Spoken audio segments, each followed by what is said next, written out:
அண்மையில் நம்முடைய மாண்புமிகு பாரத பிரதமர் திரு நரேந்திர மோடி அவர்கள் இதுக்கு போயிருந்தாங்க, சோமநாதபுரத்துக்கு போயிருந்தாங்க. அங்கே அவர் ஒரு முக்கியமான தகவலை பதிவு செய்கிறார். சோமநாதபுரம் ஆலயத்தின் மீது தொடர்ந்து தாக்குதல் நடத்தப்பட்டது. அது உங்களுக்கெல்லாம் தெரியும். அந்த தாக்குதல் ஏதோ ஒரு இடத்தை பிடிப்பதற்காகவோ இல்ல அங்க உள்ள செல்வங்களை கொள்ளையடிப்பதற்காகவோ மட்டும் நடத்தப்படவில்லை. நம்முடைய கலாச்சாரத்தின் மீது தொடர்ந்து தாக்குதல் நடத்தி அதை அழிப்பதற்காக நடத்தப்பட்ட தாக்குதல் அது என்று அவர் குறிப்பிட்டிருந்தார். அந்த தாக்குதல்களில் இருந்து நம்முடைய நாகரிகத்தினுடைய வலிமையால திருப்பியும் அந்த கோவிலை நாம எழுப்பி கட்டினோம் அப்படின்னு அவர் அங்க சொன்னார்.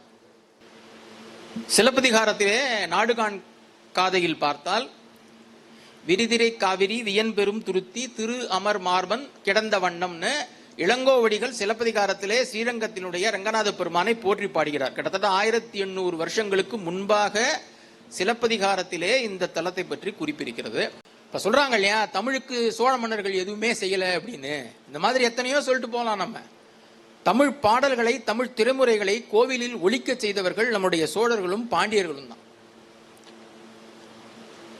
அவ்வளவு பெருமையை அந்த ஓதுவார்களுக்கு செய்த ஒரு எடுத்துக்காட்டு தாராசுரம் கோயில். நம்முடைய கோவிலில் தான் ஊர் சபைகளுக்கு எப்படிப்பட்ட வேட்பாளர்கள் தேர்ந்தெடுக்கப்பட வேண்டும், அவருடைய பின்னணி என்னவாக இருக்க வேண்டும், எல்லாவற்றையும் மிக தெளிவாக வரையறுத்து நாம எழுதி வச்சு மக்களாட்சியை கொண்டு வந்த இடம் கோவில்கள் தான். அங்கேதான் நீதி நெறிமுறைகள்லாம் நடந்த இடம், நீதிபதி தீர்ப்பு சொல்லுகின்ற இடம் கோவில்களாகத்தான் இருந்தது. ஏன்னா அப்ப அந்த காலத்துல சுவாமிக்கு பயம் இருந்தது, தப்பான தீர்ப்பை நாம் சொன்னோம் என்றால் அது நமக்கு பாவமாக சேரும் என்பதற்காக நீதிமன்றங்கள் நடைபெறும் இடமாக கோவில்கள் தான் இருந்தன. அதை பற்றி பல ஆவணங்கள் நமக்கு பேசுகின்றன.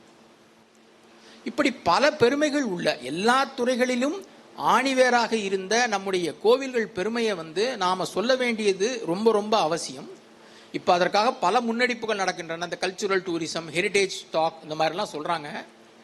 ஸோ நாம நம்மளுடைய அடுத்த தலைமுறையை இந்த கோவில்களுக்கெல்லாம் கூட்டி சென்று இதுவை வெறும் வழிபாடு இடமில்லை, பரிகார ஸ்தலங்களாக மட்டும் இல்லை, இவற்றிற்கு பின்னால் வரலாறு இருக்கிறது, பொருளாதாரம் இருக்கிறது, நிர்வாகம் இருக்கிறது, கல்வி இருக்கிறது, இதெல்லாம் சொல்ல வேண்டிய ஒரு பெரிய பொறுப்பு நமக்கு உண்டு.